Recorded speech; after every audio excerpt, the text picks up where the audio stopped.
Hello everyone, isang maulang araw sa ating lahat. Ako po si Ate Irene at um,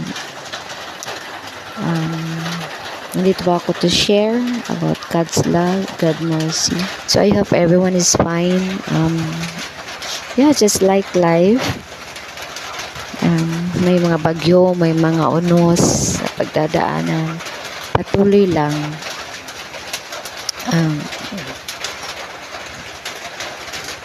Mga bagay na kailangan nating pagdaanan to shape us para tayo ay matuto, tayo ay magkaroon ng wisdoms in life. So kasi sa ating pagkadapa, sa ating pagkalugmok, talagang mahirap.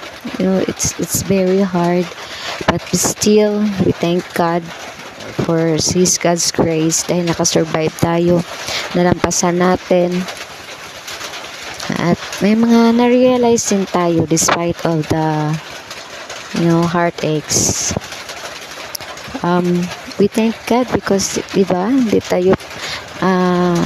hindi tulad ng mga taong sa hospital, they are paying, they're using oxygen, spending a lot of money just to breathe dahil gusto pa nilang mabuhay. But as unting bagyo, unting unos, we become weak and sometimes questions God, bakit nangyayari natin to? It's because we're human, but then try to overcome, try to realize at magpatuloy dahil alam ng Diyos na may magagawa tayong mas mabuti. May mga bagay tayong dapat i-realize ba't nangyayari ang mga bagay na yon. At sa ating pagbangon, kailangan nating matuto at may share sa iba kung ano ang ginawa ng Diyos sa ating, anong milagro ang ginawa ng Diyos sa ating buhay. Kaya natin naulagpasan at overcome mga pangyayari.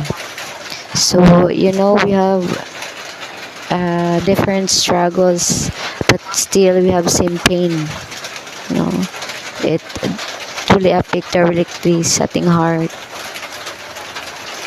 Yung umabot sa point na walang-wala na talaga, nanghihina ka. There's no impossible with prayers. Walang imposible sa Diyos. Lahat ay masasagot niya. Hindi man exactly, but it will help you to be better. And if you're giving a chance, even if binigyan tayo ng pagkakataon, kahit hindi man perfect ang mga pangyayari, pero at least we're given a chance to live again, to do what we want, and hindi man madali, hindi man natanggap na natin lahat ang gusto natin, but in the process, in the Lord, we will realize why, we will realize bakit ganito. Kasi may alam ng Diyos na kailangan natin matuto sa sariling paa. Kailangan nating ipadama sa Kanya na nandun siya magpo-provide ng lahat, but we need to step up, we need to still stand and be dependent to Him. Hindi yung nandun ka na sa taas ay parang wala ka nang kinikilala, parang alam mo lahat, but you have to think that nandun ka dahil sa para may magawa ka sa iba at maging magandang ehemplo sa iba.